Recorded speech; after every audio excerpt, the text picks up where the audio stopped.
You're listening to CRV's Better Herd podcast.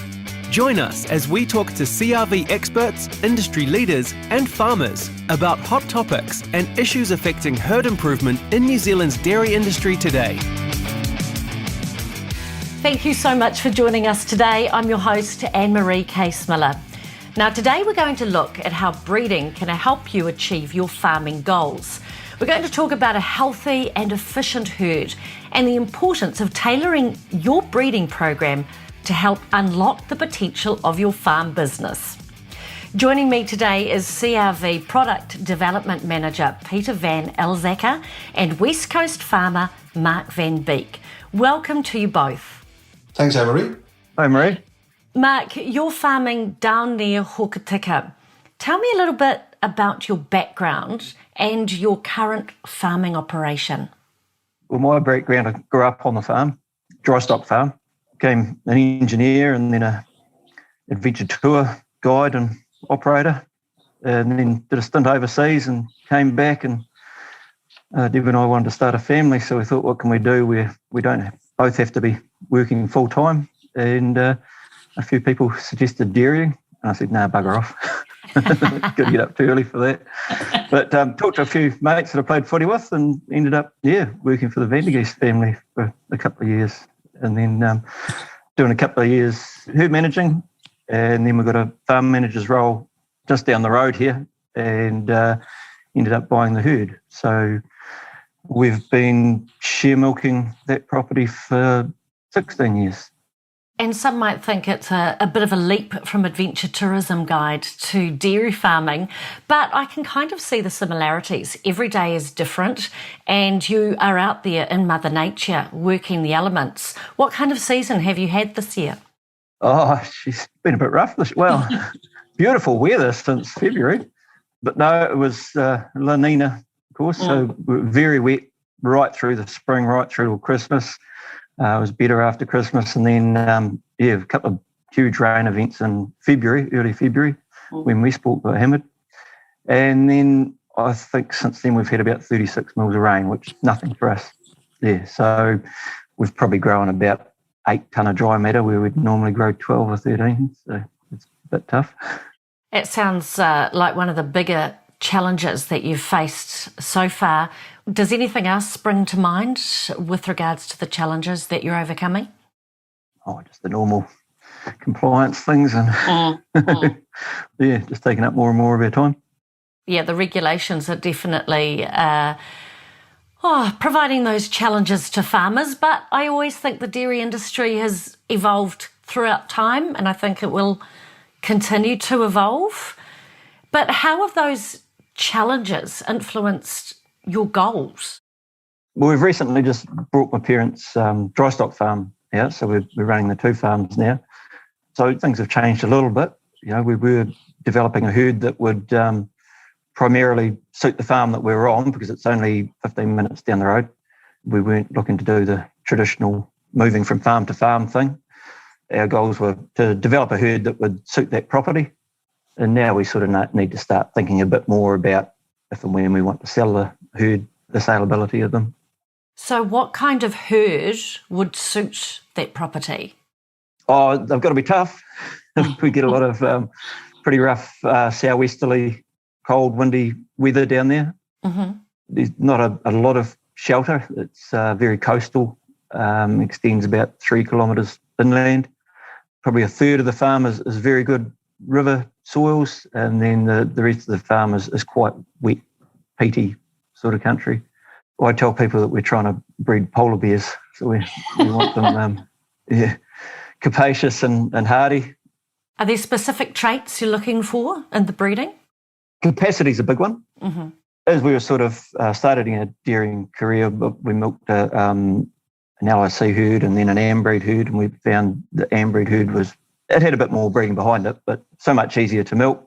And then when we got our own herd, we wanted to chase the longevity because we had the other farm as well. And so being a 50-50 share milker, we only got 50% of the milk check, but we had 100% of the expenses and the income from the stocks. So those traits other than production were always pretty important to us. And over the years, we've been fortunate enough to be able to sell out quite a few cows. And I guess you were talking about the landscape. You'd be wanting good feet on your cows as well, I'm guessing. Oh, definitely. Yep. Yeah. Feet and legs and udders. Yeah, the basics, doing the basics well. Yep. And Peter, if I can bring you in, CRV talks a lot about a healthy and efficient herd. Are those traits that Mark is trying to achieve, is that directly related to that healthy, efficient herd? Yes, Anne-Marie, very much so. All the traits that Mark mentioned just now, they're all part of a healthy and efficient herd. And if you look at what does it mean, for us, it's health and efficiency covers the needs for the cows, the farmer, but also importantly, the consumers. And that's an aspect that's becoming more relevant, of course. But yeah, if you get health and efficiency right, the cows and the farmer benefit, in our view. And especially in today's world where the consumer is really looking at farmers doing the right thing, we also believe that aspect is covered under health and efficiency. So if we think about on-farm, the payout's looking good for next season, but of course input costs have skyrocketed, and there's a shortage of things like workers, supplementary feed, everything else. So Peter, how does the breeding help the farmer? Again, it comes back to the traits that you're looking to improve and that have an effect on, you mentioned labour. And Mark didn't say it now in the words he used, but easy care comes back. If you have an easy care herd, that means that they need less time from the farmer. That saves time. So that's where you have labour savings. And potentially, if you have a herd that's healthy, you need to spend less money on antibiotics. Also, there's less antibiotic treatments, and that saves time. So anything extra you need to do around healthcare for an animal takes time, it costs money. So that's where there's potential savings. You mentioned feed costs. Efficiency, feed efficiency is a big driver, and producing efficiently converting grass into solids is important. And the more efficient animals are, the less feed they need. So that's where you can save on cost too. So there are areas that are really driving, again, performance, but also drive cost savings. And Mark, are you seeing those tangible benefits on farm for your business? Oh, definitely. Yeah. Those things that Peter talks about are definitely what we were chasing initially and what we're seeing now. For example, we use no intervention for mating. Our whole thing is just about fully feeding the cows. If it means we have to get rid of some to fully feed the rest, then that's what we'll do. So we actually chase retaining pregnancies rather than getting more cows and calf. And we've seen that now where we only lost 3 pregnancies from scanning through to calving last season, and that's down to all of those health and efficiency things. So the labour savings are, we used to milk 600 cows with 5 staff, and we're down to myself and Deb and 2 staff for 500 cows. So massive savings, especially when you consider that staff aren't there as much as what they used to be anymore. Well, exactly. Everything you can do that's going to help you on farm and make it easier is only going to benefit yourself, the business, and the cows. Because you hear a lot about happy cows, don't you? Do you think your cows are happy? Well, just as an example, we've got a couple of young school kids helping us out next year, and they've both done a little bit with us this season just to get the hang of it. And one of them would be 16, 45 kilos wringing wet. The second time she was in the shed, she cupped up the entire herd. And so, most of that goes down to her, but the cows are just so quiet and easygoing that, there's the health and safety as well. We feel quite confident that we can have people in there that aren't that experienced and they can comfortably work with the stock without any issues there. A beautiful, calm herd makes it a lot easier in the shed. And, if they're happy and trusting of the farmer and what's happening, then they're going to be a great herd to work with. Oh, definitely, yes. Peter, I understand genetic solutions like sexed semen are quite popular and becoming more so. What other trends are you seeing and what do you believe is driving them? Well, you already talked about in inflationary pressures, finding labor. I guess everyday life, compliance, all those things are driving the demand for sex semen, but also that's the drivers for the trends. And what we're seeing now is farmers more and more focusing on breeding better cows, not just more cows. And sex semen is an enabler for that. It allows you to create females from your best cows, but what you require for that, you need a breeding plan. And listening to Mark, he's always had a plan. He's had a plan, and you execute it, and then you get results. And that's where we see an increased demand as a herd improvement organization to help farmers with those breeding plans.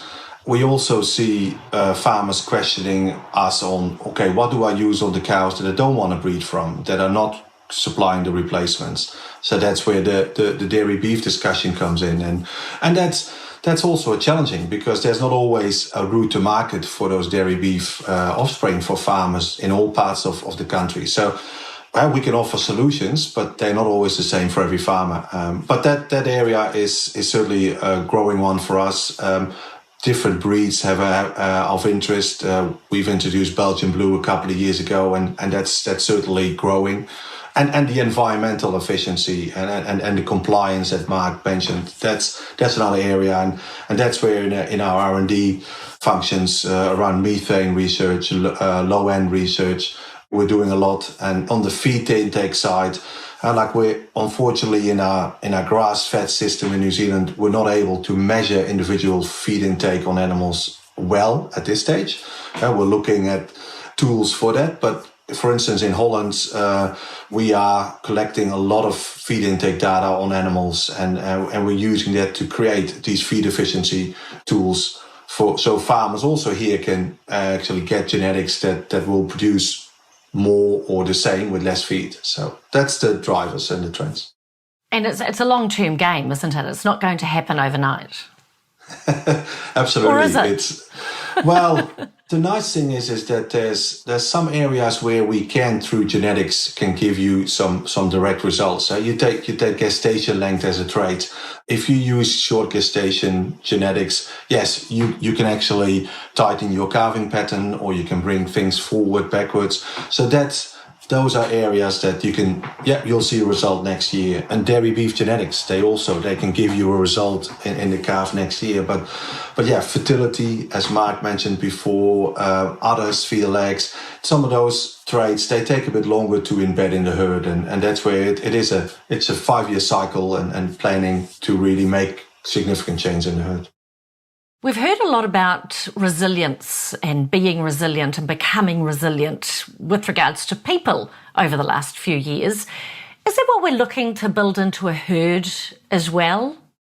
Yeah, definitely. It's something we've been chasing the whole way through, really. Mm. You know, everything from reducing the use of antibiotics and all that sort of thing. And when you look at the cost of rearing replacements, you spend 2 years rearing them, and then they get into the herd.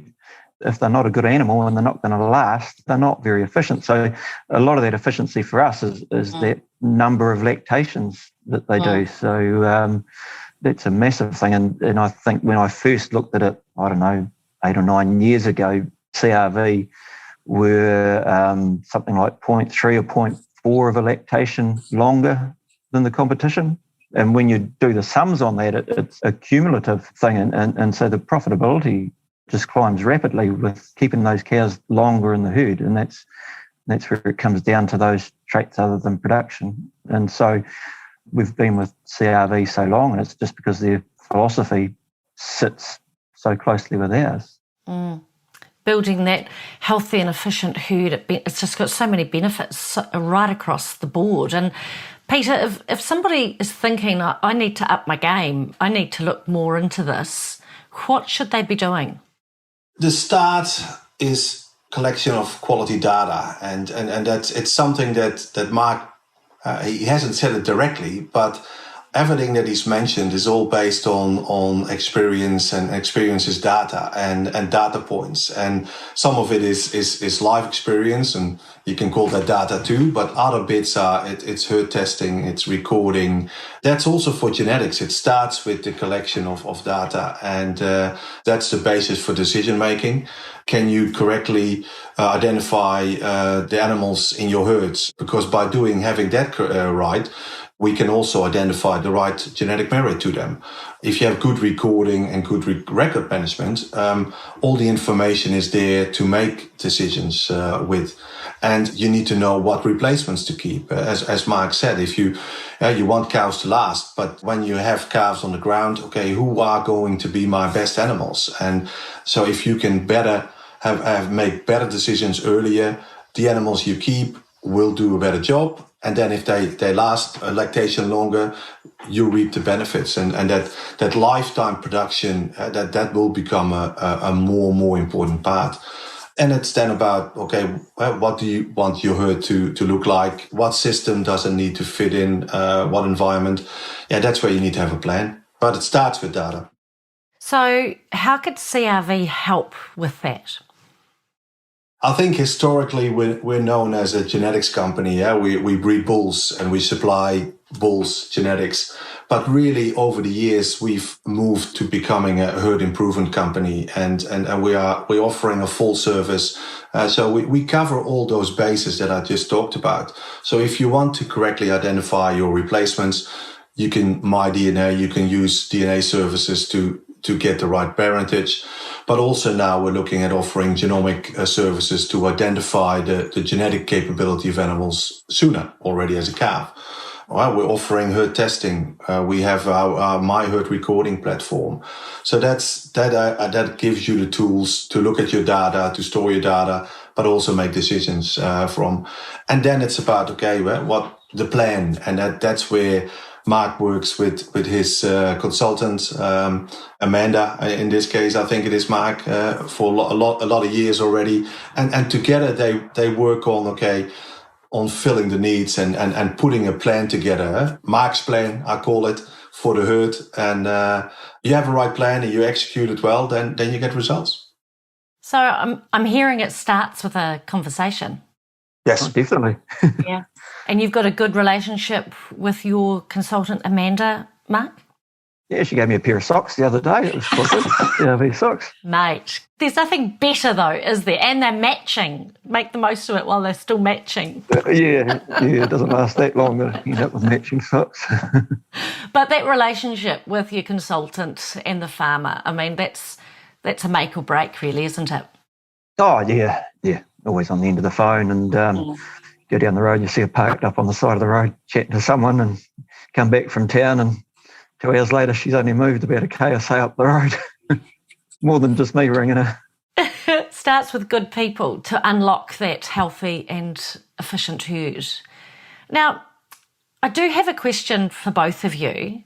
Some say that there is no such thing as a perfect man. Is there such a thing as a perfect cow? Oh, I've never seen one. Or is it different for each farmer? Oh, definitely. Yeah, they've got to suit the system that you run. They've got to suit the area where you're farming. They've got to suit whatever it is that you're chasing. You know, a lot of farmers have different goals. Those specific traits. And would you agree, Peter?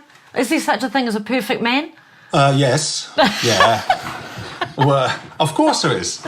You just haven't found him yet. That's the way to look at it.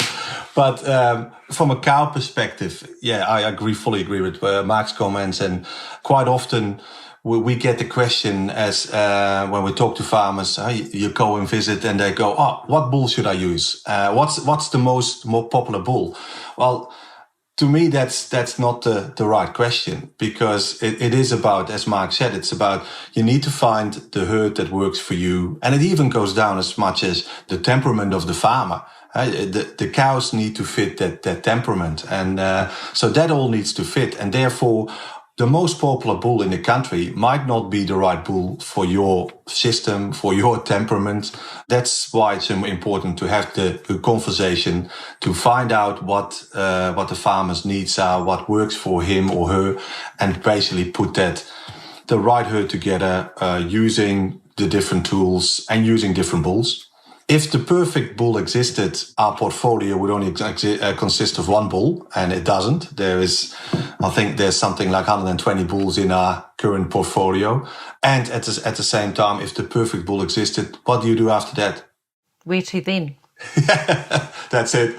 So I'm not ready for retirement. So we have a few more goals to achieve. Well, dairy industry is continually evolving, and I suppose as it does, your goals and the farmers' goals are going to continue to evolve and change as well. Yep, absolutely. Yes. Mark and Peter, thank you so much for joining me today. I've found it fascinating to learn more about breeding a healthy and efficient herd and how CRV can help farmers do just that. Thank you so much for your time.